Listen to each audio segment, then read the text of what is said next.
Hello guys, Joshua McClintock here for TechSpider HD channel on YouTube. Today we're unboxing the Motorola Moto X for Verizon Wireless. Take a quick look around the box. Got the company branding here, the Moto X here. Side obviously says Verizon 4G LTE certified. Nothing there.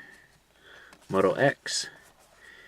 And the specifications and warnings on the back includes Moto X charger cable, SIM removal tool, and quick guides.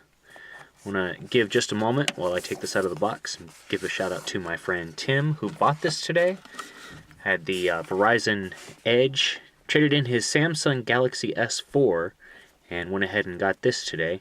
So we get to unbox this, take a look at it for just a minute, and maybe even do a size comparison with my current phone, the Samsung Galaxy Note 3. So again, outside of the box, very plain, very dry. When you open the box, like I said, he got this today. We'll put the phone aside for just a second, but obviously you have the phone. He got this today, wasn't playing around with it, hasn't really pulled anything else out. So you got this. As we know, when we've all opened these before, it's just the same Verizon and Motorola stuff. Get to know your phone, the Moto X, global support information and calling card, consumer information about radio frequency emissions and responsible driving, important consumer information, product safety, and warranty information. Same stuff in every box, in every cell phone you'll ever get. You've got the standard USB charging cable for it. You've got your standard plug. It's actually got a dual USB plug-in for it, so you can charge your Moto X as well as another device, whether it's a phone or a tablet or anything. And inside here simply is the SIM removal tool. Right like that. So, in just a second when I put this back in, clear this stuff out of the way and actually take a look at the phone. So here is the Moto X itself. Very small feeling in the hand, but it's very, feels very nice in the hand. It's small and compact, but it doesn't have that feel that it's going to be dropped because it's so small, or you can't really use it that it's so small. It's actually got a very good feel to it. Almost like what the Samsung Galaxy Nexus was supposed to be like. Taking a look, you have your front-facing camera here, your speaker. There's a microphone down at the bottom. See that? Side, you have the SIM card slot. Nothing else on that side. Your USB charging port there. On the side you have your unlock button as well as your volume rocker. And at the top you have your another, I'm guessing, noise cancelling microphone, and you have your standard 3.5mm headphone jack. On the back you have the camera, you got the flash, that little dimple that's actually really nice to hold. If you're holding it up to your ear, you can put your finger there. You always know you got your phone right there. And of course, your Verizon branding. Very minimal on the Verizon branding. I actually really like the look of that. Turning on the phone, you've got different features. You can access the Google Now straight away from the main lock screen. Lock screen, you got your clock, you've got the camera, as you just saw, Google Now, and then you can unlock. And he's modified this a little bit with some custom icons. Not straight out of the box exactly, but you can see it's actually very, very nice. Has a very nice look to it, very nice feel.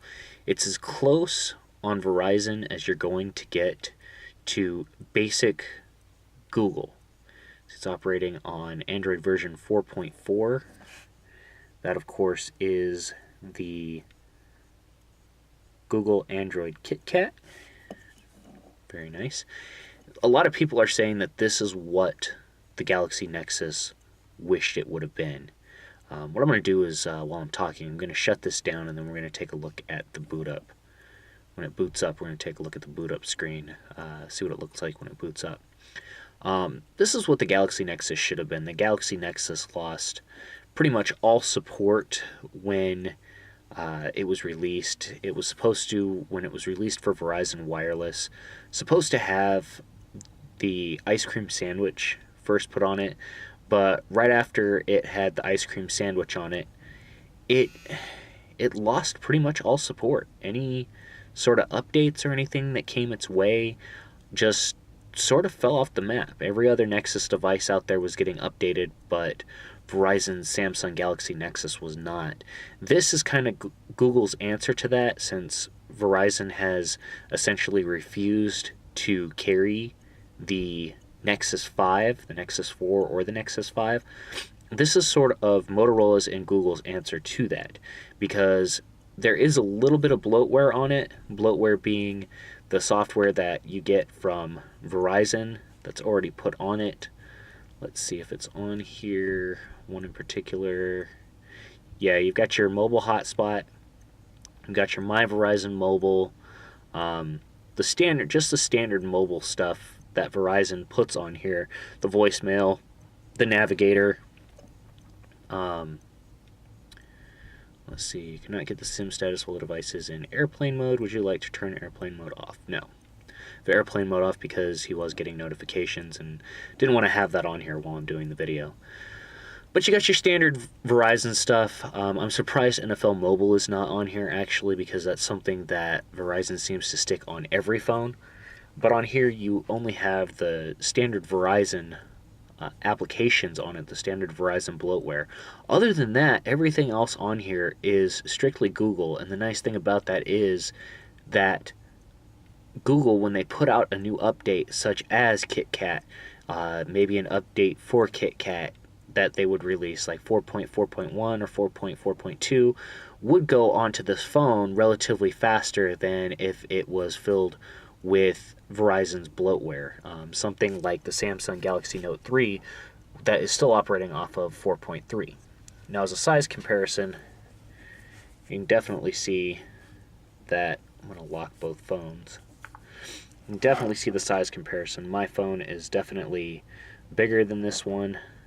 See the side by side. Yeah, it's smaller than my phone, but like I said, this phone feels, I'm used to it. I'm used to it in the hand. When I hold this one, it feels small, it feels tiny, but still it has a good feel to it. And the other nice thing about it is it's got this rubberized feeling back that, you don't feel like you're about to drop the phone. So overall, looking at this as the unboxing of the Motorola Moto X, if this is a phone you're looking at, it's about 6 months old at this point. If this is a phone you're looking at, you're not going to go wrong with it. Just judging by the unboxing, judging by what I've read, it's not something you're going to go wrong with. You're going to get updates relatively fast. Shortly after they're released for the Nexus devices, the Moto X's are the next ones to get it.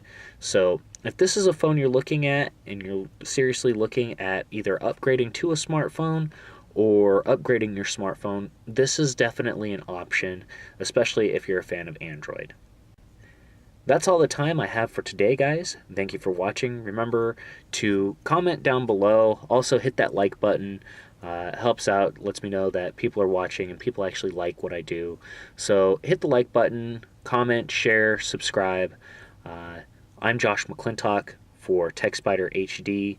Stay tuned for more unboxings, as well as app reviews and accessory reviews. Take care, guys. Have a great day.